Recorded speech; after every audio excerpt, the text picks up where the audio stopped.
Chip and Dale Rescue Ranger je igra koja je pravljena po istoimenom crtanom filmu sa kraja 80-ih i početka 90-ih. Ja jesam gledao taj crtani, ali jako davno i ne sjećam se baš previše detalja.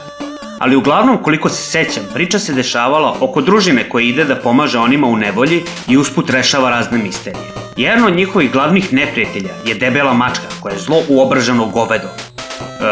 Ja se zapravo ne zajebam, tako se zaista zove.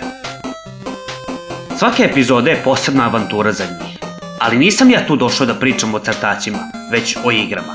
Uglavnom, postoje dva dela ove igre i moram priznati, ove igre su jedne od mojih omiljenih igara na ovoj konzoli. Igre imaju dosta sličnosti, ali hajde da krenemo redom. Prvo što ćete primetiti je to da nemate nikakvo oružje, a skakanje na neprijatelje ništa ne pomaže. Ako nikad niste videli ovu igru, pitate se kako da se odbranite od svih sranja oko vas. I kunem se, ovo je možda najgenijalnija stvar u celoj igri. Pokupite kutiju ili šta god da nađete i bacite pravo na neprijatelje.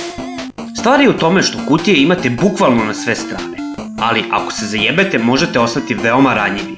E sad, neko bi se zapitao, zašto bi se zajebali kad toliko kutije imate na sve strane?